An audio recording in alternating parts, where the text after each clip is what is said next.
One of the things that makes conspiracy theorists so convincing is their confidence. If a particular conspiracy theorist delivers his or her facts with a high level of confidence, then it becomes very difficult to doubt their opinions.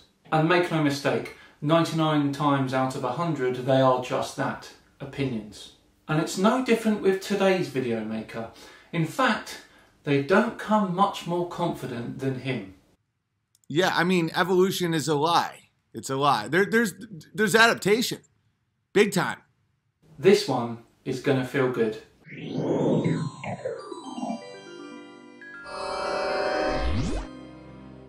Hello all and welcome to another episode of Tinfoil Tuesday.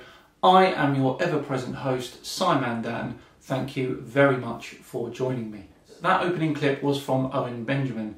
He is a comedian and musician that has taken to sitting in front of a camera and dispensing his pearls of wisdom to his 250,000 subscribers. He recently had a flat earth discussion with DITRH, and he sits perilously close to the dark side. His views on evolution, though, are somewhat decided, and as usual, he talks with the full force of Mr. Dunning and Mr. Kruger.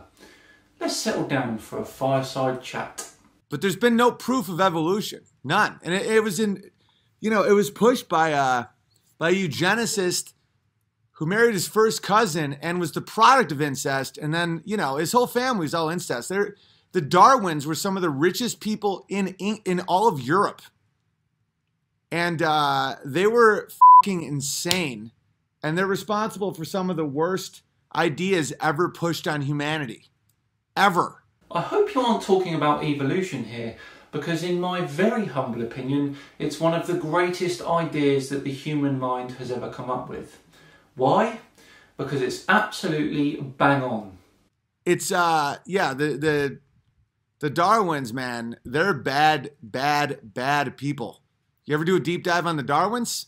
Charles Darwin, his dad, his kids, their kids, they make fucking Rothschilds look like the Joneses next door. They're fucking psychos, dude. And they have so much power and money and like influence. It's insanity. Does inbreeding mean he was wrong? No, it doesn't. Come to think of it, does family history mean that he was wrong?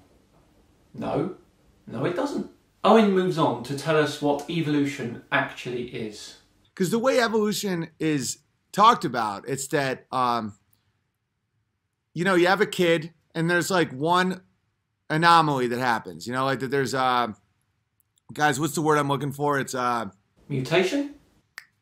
Mutation, right? And so if that mutation is advantageous, it stays. And it allows that person to have more children with that adaptation, making it's almost like profitable, And if it isn't advantageous, you die, and that is then like, it doesn't work. It's in the scrapyard. That is a very clunky definition, and we need some clarity. Darwin first talked about evolution as descent with modification, and didn't even mention the word until the 6th edition of On the Origin of Species. Put simply, evolution is a heritable change in populations spread over generations. It is driven by natural selection. Owen then decides to give us a lesson on adaptation. Like, height would actually give you an advantage. And if you're in a place that's always warm, that's why like sub-Saharan Africans have wide nostrils, because the air is already warm and moist. And in Northern Europe, you have tight nostrils because the air is cold and dry, and you need the most amount of surface area you can to warm and moisten the air before they hit the lungs. Whilst this certainly was true, we are now living in an age of human-mediated climates. Sexual selection is now the driving force in nose shape. And so with every generation getting wider noses in sub-Saharan Africa, it would be a benefit because you would get more oxygen. That's one of the reasons why Kenyans are so good at distance running, because you can literally, over time, you get more air. Our survey said... Now, if there's one thing I know just as much about as science, it's running. That statement Owen made there was patently false. Kenyans are so good at distance running because they have an incredibly high height to weight ratio.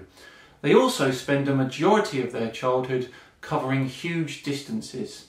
not to mention the immense Kenyan running culture. Couple that with being born and raised at altitude and training at altitude gives them a much better lung capacity and VO2 max score.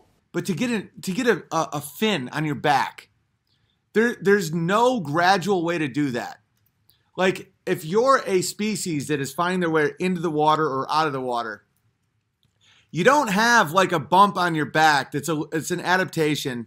And think about how few people are born with like anything that looks like a fin randomly, and that helps you in any way.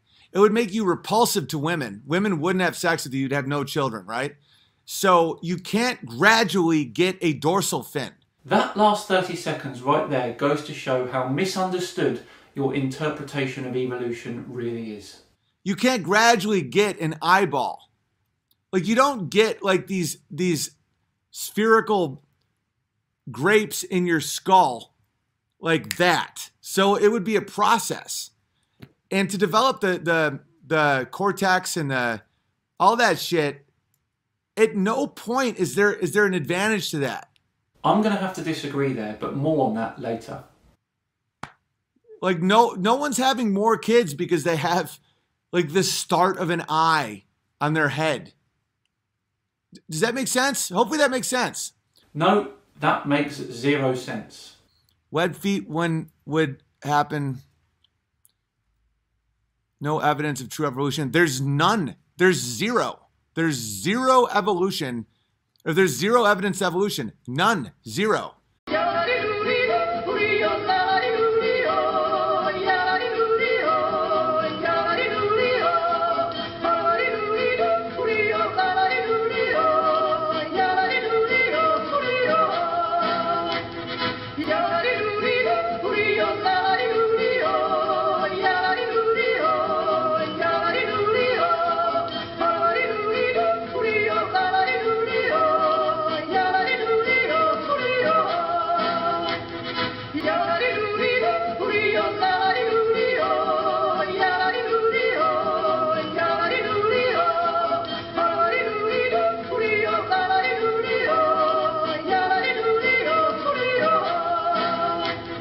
Yeah, no evidence of evolution. There is no evidence. And that drives people insane because their whole worldview is that it's a slow build from single cell. Here's more evidence that it never happened. We've never witnessed it ever. We've witnessed bacteria adapt to antiseptics or, medicine and stuff, but we've never witnessed bacteria become something else. We've never witnessed a species become a new species. Our survey said... Not only have microbiologists witnessed bacteria evolving into a new species, biologists have also witnessed Galapagos finches evolving right in front of them. We've never witnessed a single cell become a multicell. But Owen, it takes billions of women only 9 months to do that. We can't recreate it in a lab. We can't witness it in nature, and it makes no logical sense. How the f do people believe this? I've just shown you how, Owen. It's really not that hard. By the way, guys, it's currently being debunked by science. You guys think that I'm just this random wacko, right? Major scientists are debunking this as we speak. It makes no sense. It's wizardry, dude. They aren't, and it's not. There's no fossil record of any of this. There's no in-between. Do you know we have one tooth of the Nebraska man or whatever? There's no in-between. There's no evidence whatsoever that humans used to be anything else. Nothing. None.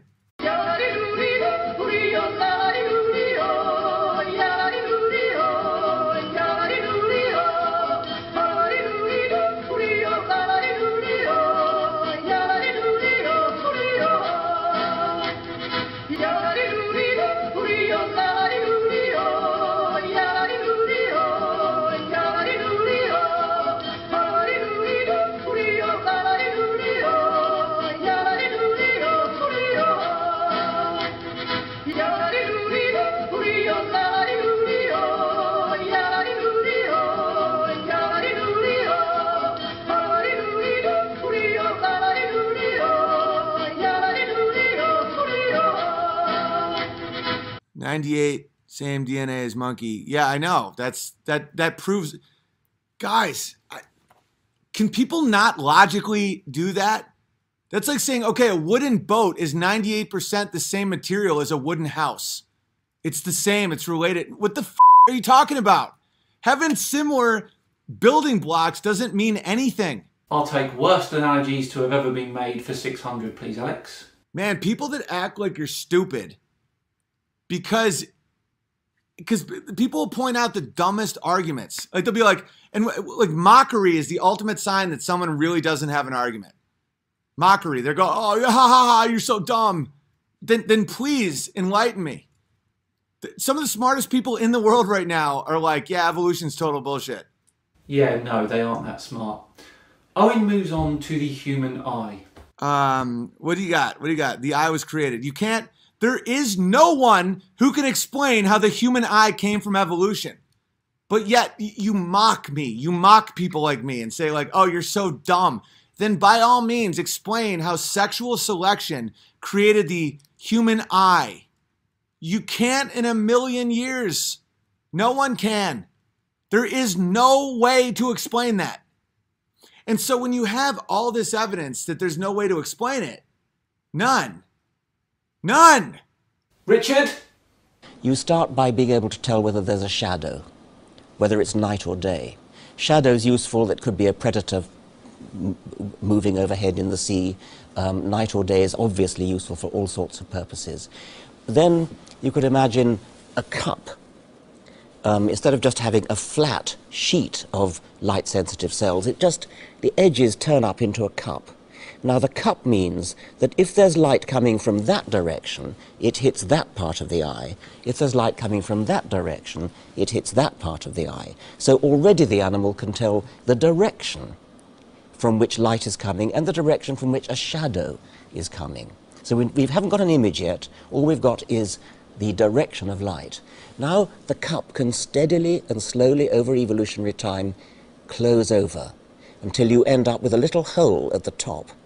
And the little hole at the top, the same principles working all the way, that light coming from that direction hits that part of the retina, and from that direction hits this part of the retina. But because there's a hole, it's rather more precisely, not exactly focused, but light from there hits there, light from there hits there, light from there hits there, because it's got to get through the hole.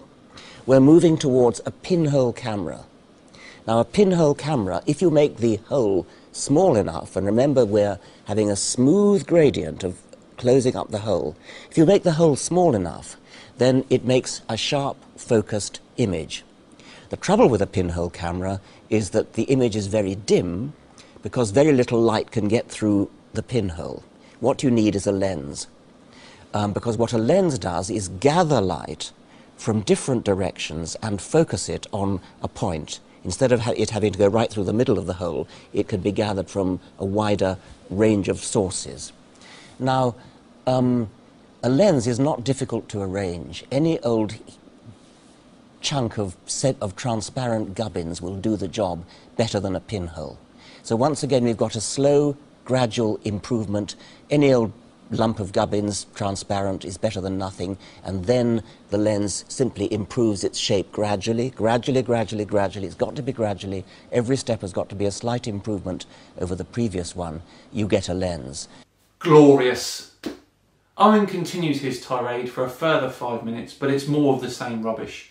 Let's leave him to his fire and his keyboard. Right, that just about wraps up another episode of Tinfoil Tuesday. Thank you ever so much for joining me. If you enjoyed it, then please do drop a like and subscribe. And I'll see you all on Friday, where quite unbelievably, I found a flat earther who's polite. Until then.